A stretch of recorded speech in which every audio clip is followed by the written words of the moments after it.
Buenas, adelante, por favor. Bueno, estamos analizando el caso de la Industrial Lechera S.A. y vamos a empezar primero con el análisis de un diagrama de pescado, que es el de causa y efecto. Y bueno, haciendo un poco análisis con los estados financieros que nos muestra la empresa y con la razón y con la información que nos vamos proporcionando, encontramos las siguientes causas. Primero, yo encuentro un inventario rezagado que es mucho mayor a lo que se tenía anteriormente. Más adelante vamos a ver en los estados financieros cómo es el incremento en porcentaje de este inventario, al igual que la entidad contrata un crédito a corto plazo y financia gran parte de activo fijo y también financia con ese dinero las necesidades del capital de trabajo, y esto lo hace con el banco.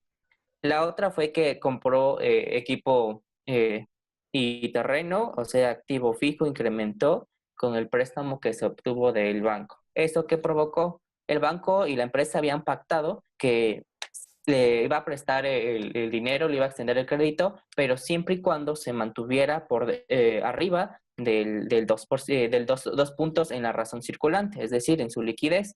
Pero vamos a ver que nuestras razones financieras estamos por debajo de los 2 puntos, es decir, que al momento de estar debajo de lo que se pactó con el banco legalmente puede actuar en nuestra cuenta y exigirnos inmediatamente el cobro del préstamo.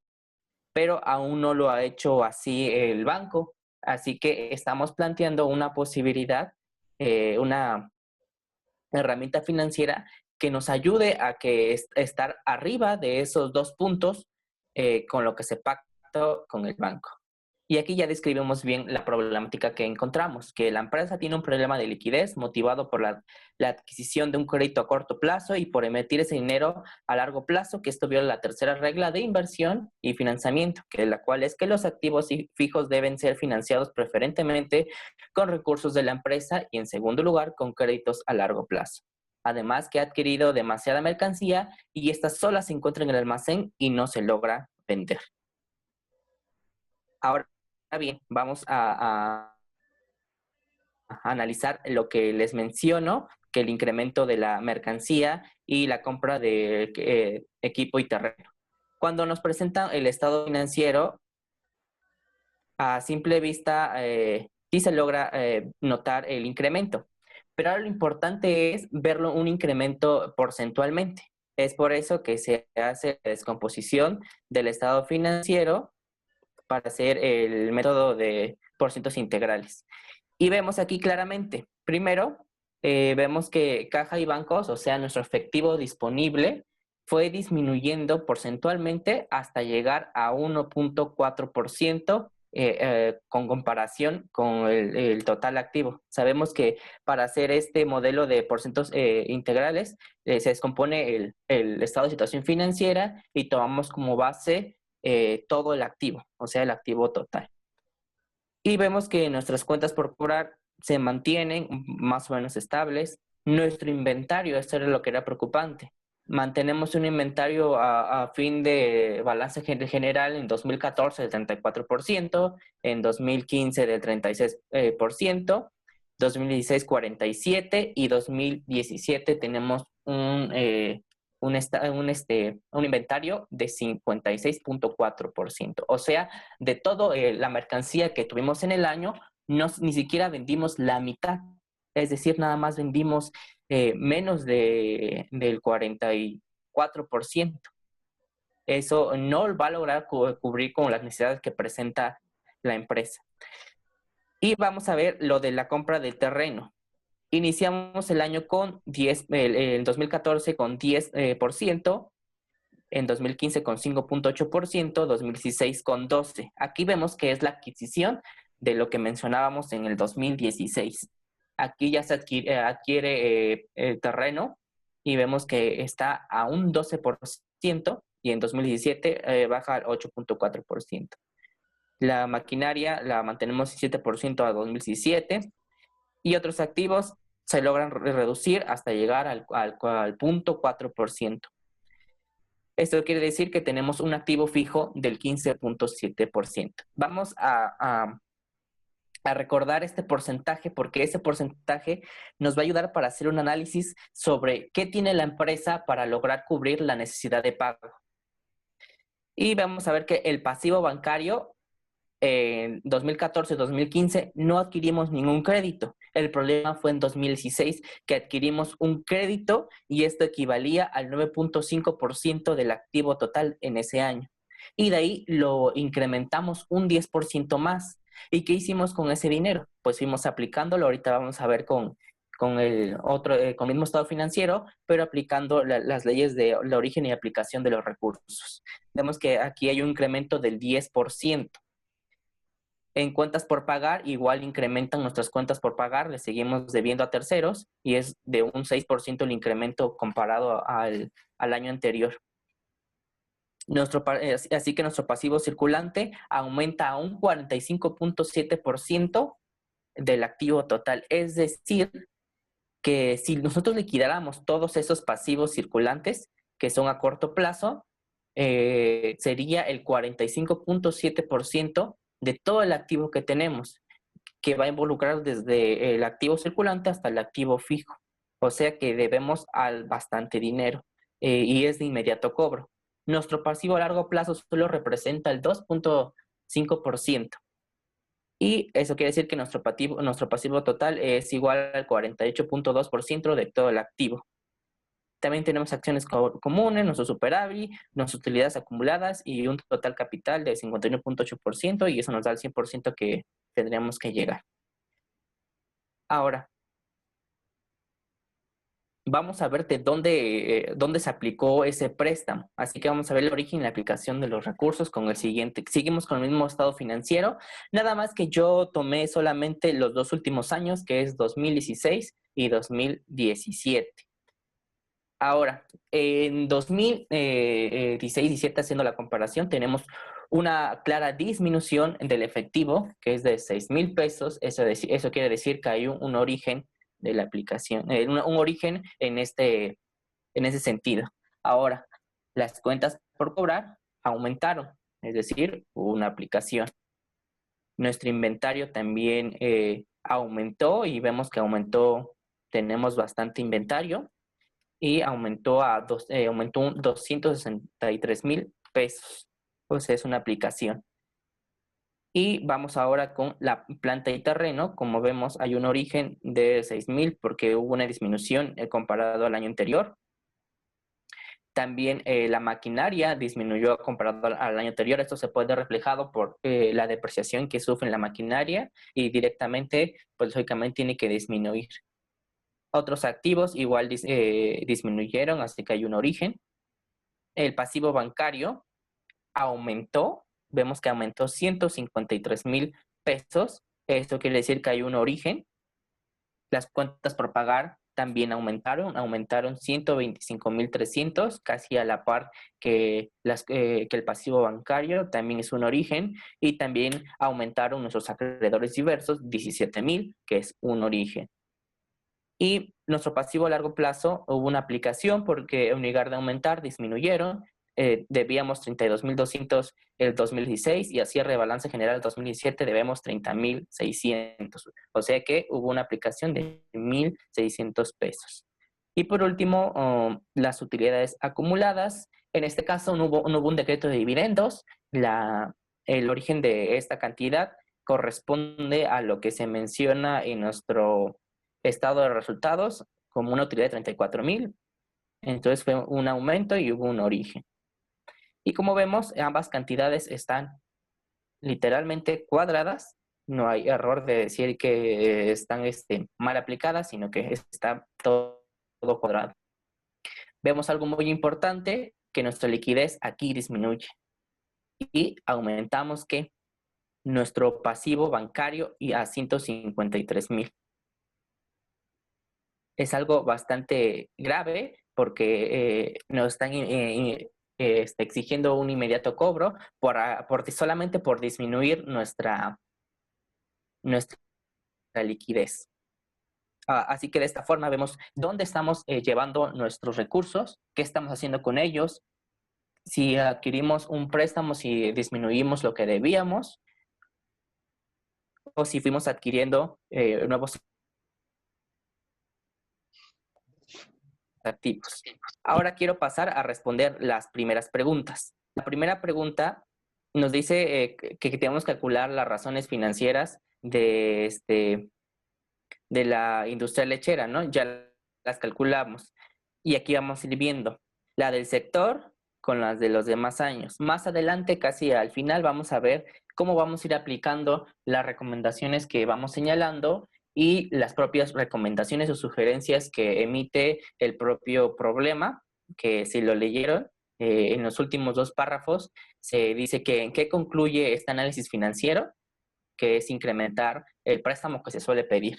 Bueno, haciendo el análisis, vemos que la prueba ácida se encuentra en un en punto 61, en cuanto el sector nos dice que debe de marcar en 1.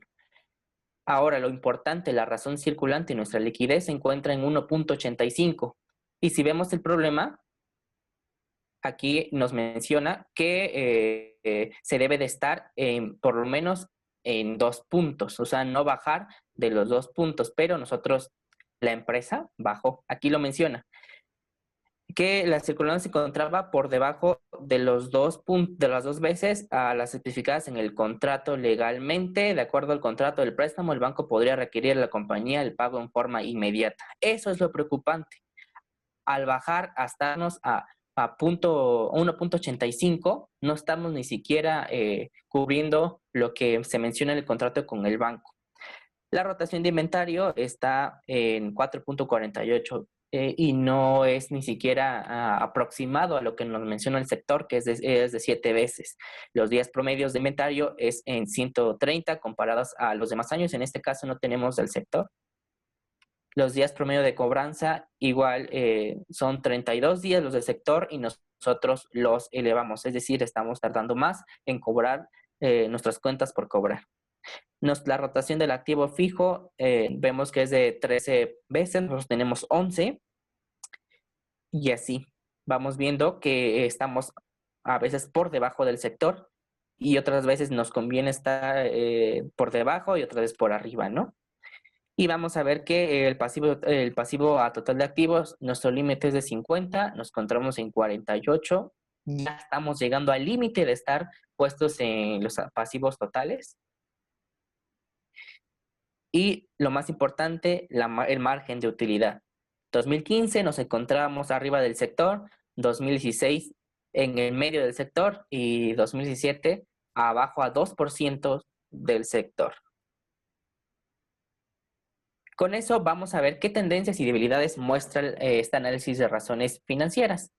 Bueno, primero vamos a ver que hay una reducción en la rotación de inventarios, la rotación del activo fijo, el rendimiento del capital y el margen de utilidad, que se fue reflejado a un 2% a la baja. Los promedios del inventario aumentaron, es decir, nos cuesta más días vender y no estamos vendiendo lo que deberíamos vender. Los días promedio de cobranza también aumentaron, es decir, nos estamos tardando en cobrar nuestras cuentas. Aquí una pregunta muy importante. ¿Qué fuentes de recursos internos estarán disponibles para el pago del préstamo? Y si el banco estuviera de acuerdo en otorgar el crédito adicional y aplazar el pago del préstamo en febrero de 2018 a junio, al 30 de junio de 2018, la pregunta más importante es, ¿podría la empresa ser capaz de hacer el pago a esa fecha? Y haciendo un análisis, que actualmente la deuda representa, como les mencionaba, el 19.5% del activo total. Es decir, que referente al activo, la deuda representa 10.5%. Y analizando la situación financiera de la empresa, el 19% es del activo fijo. O sea, todo el activo fijo representa el 19% del activo total. Lograríamos cubrir la deuda que tenemos, pero nos quedaríamos sin maquinaria ni terrenos. O sea, descartamos esa opción porque no es buena. Ahora vamos a ver que nuestro efectivo no alcanzaría ni siquiera para cubrir la mitad de la deuda, porque representa solo el 1.16 del activo total. O sea, no tenemos dinero en el banco ni en caja para poder cubrir nuestra responsabilidad, nuestra deuda. Ahora, ¿dónde encontramos donde hay suficiente dinero? Es en el rubro de inventarios. Este lograría cubrir el préstamo porque equivale al 56% del activo total. Recuerden que estos porcentajes no me los inventé, fueron saliendo de la descomposición del estado de situación financiera conforme al método de porcentos integrales. De estos porcentajes ahí fueron saliendo. El inventario corresponde al 56% del activo total, pero no podemos simplemente entregar la mercancía al banco, o sea, no es obvio. La empresa tendría que convertir esa mercancía en efectivo.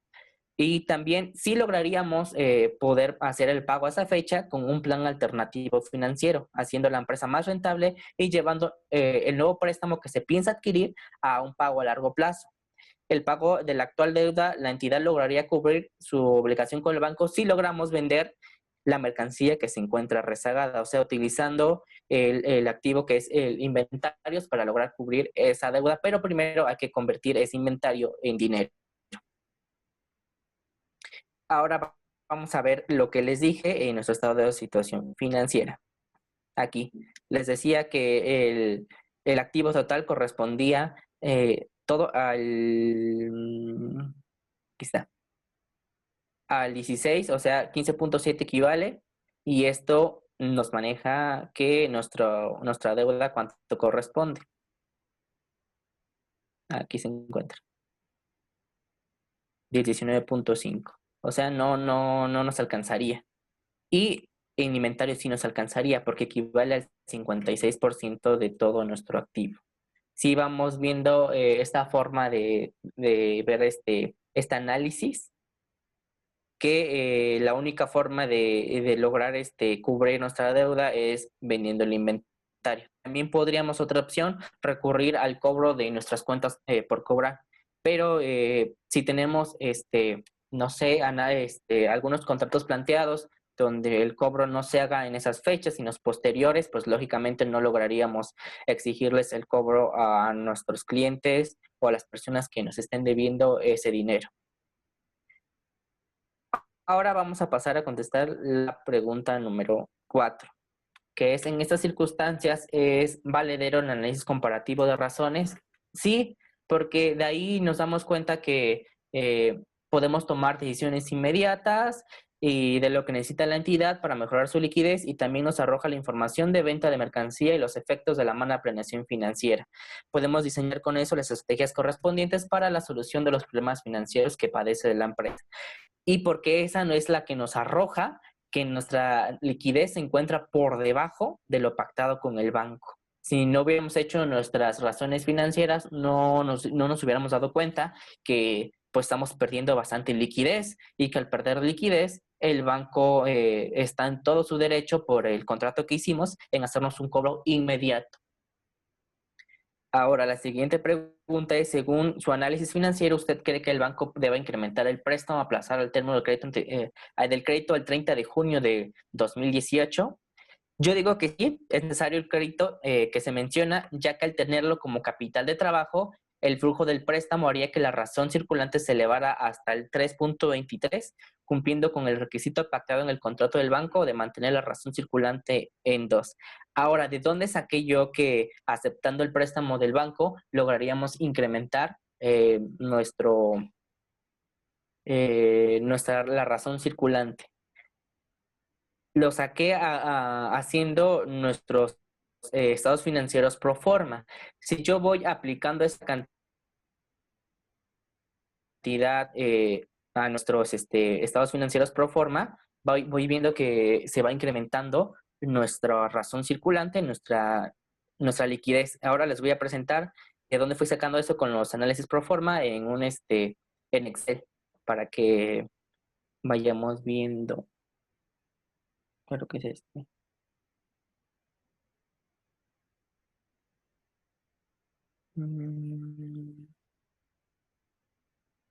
No.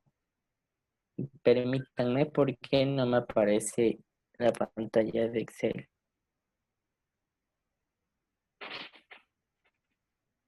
Listo.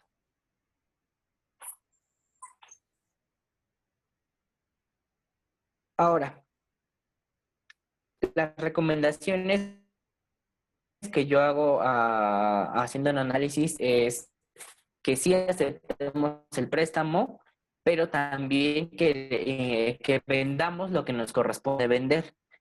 Y donde yo puedo sacar esa razón de ver lo que necesitamos vender o lo que deberíamos estar vendiendo, de las razones financieras.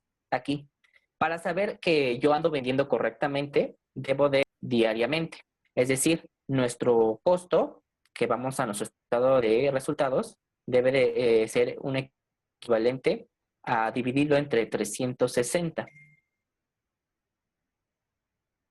Eso nos va a arrojar que diariamente deberíamos de vender 5.288 y a multiplicarlo con con el sector, lograríamos ver lo que deberíamos de vender, que es 416,000 pesos más, o sea, quitados. Y también debemos de adquirir el crédito que nos menciona, y es más, así antes pedíamos 220,000, en dación debería pedir 100,000 pesos más. ¿Por qué hace esa recomendación? Porque menciona el caso que hubo un incremento en los salarios de los trabajadores. Y si lógicamente, si no tenemos ese dinero, ¿de dónde vamos a pagar a los trabajadores? ¿Y por qué tenemos que estar pidiéndole al banco prestado? Porque la empresa se acostumbró a eso, que todo el capital de trabajo tiene que ser financiado con el banco y que por lo menos el banco le dice que debe de cubrir ese pago por lo menos a un año. Lógicamente, pactando que no debe de reducir su liquidez al 2%. Y aquí está.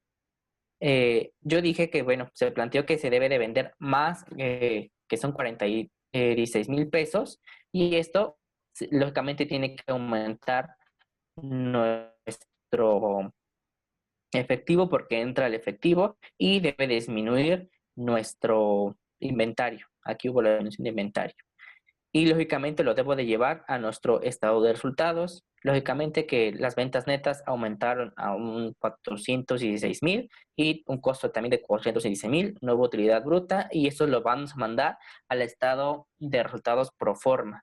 Si vendíamos en este 2017 2,380,000 más los 416,000 pesos más, tendríamos que estar vendiendo 2,796,000 pesos con un costo de 2,320,000 y, y con los mismos gastos y los mismos utilidades, ¿no?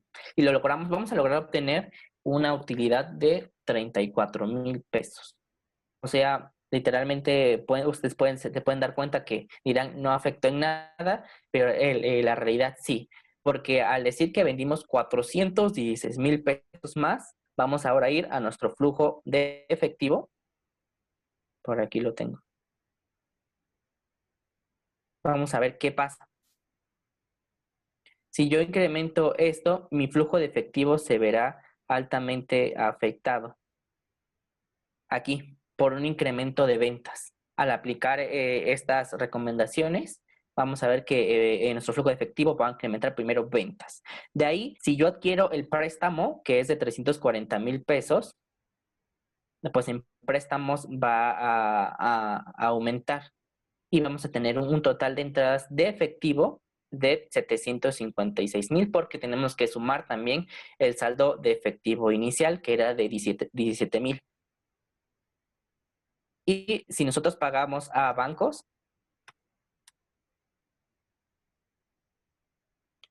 yo recomiendo que, por ejemplo, se haya aceptado el pacto con el banco y logramos cubrir lo que se debe, que son 238,000. El total de salida sería 238,000 y un saldo final en efectivo de 535,000. Y vamos directamente a nuestro estado financiero pro forma, que corresponde a 535,000 de efectivo. Si se dan cuenta, la comparación que teníamos con 2017, 17,000 a 535,000, solamente incrementando esa venta préstamo y liquidando el préstamo bancario a corto plazo, lógicamente, que nos ayudaría bastante y lograríamos incrementar a 535,000. Ahora, el préstamo que nos hace la recomendación de adquirir 340,000, yo lo llevé a un pasivo a largo plazo. Porque es recomendable, porque si yo lo mantengo como a un pasivo bancario a corto plazo, no me va a ayudar en nada. Mi situación financiera va a ser prácticamente la misma. Entonces lo que debemos de plantear es que este pasivo, perdón, lo llevemos a un largo plazo y espero que el banco pues nos acepte la opción, ¿no? Y haciendo esto, ya nos quedaría nuestro estado financiero pro forma. Aumentó caja y banco, las cuentas por cobrar las dejamos igual.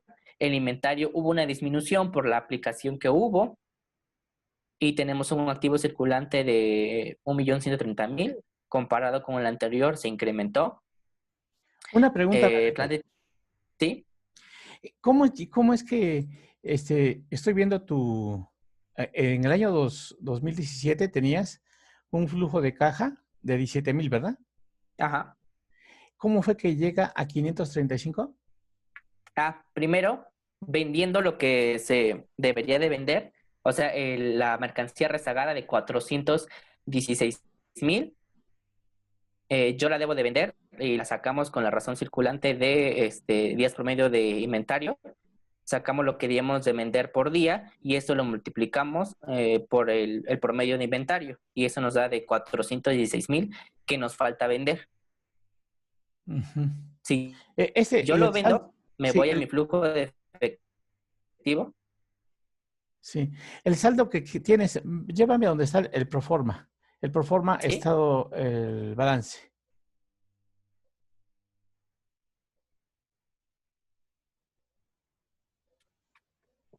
Aquí está. Ajá, arriba, donde está, ajá.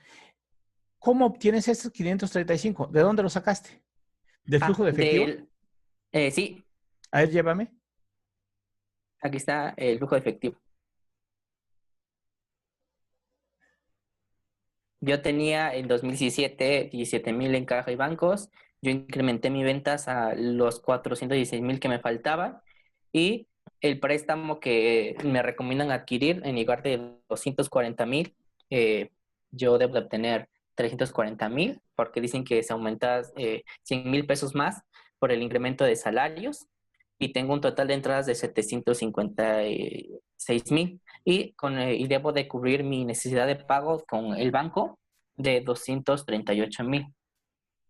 Bien, continúa. De ahí nos arroja 535,000 el saldo final Bien, adelante. y eso lo va a llevar a mi estado financiero pro forma. De eso se sale 535,000. Ah, y bueno, ya caja y bancos, que es nuestro efectivo, y el total activo es de 1,322,100. Tengo las mismas cuentas por pagar y como vemos se eliminó el pasivo bancario porque conforme nuestro flujo de efectivo lo liquidamos. Y acreedores diversos se mantiene igual, o sea que el pasivo circulante de ser de 500,000 del año pasado, conforme a 2017, bajó a 319,100.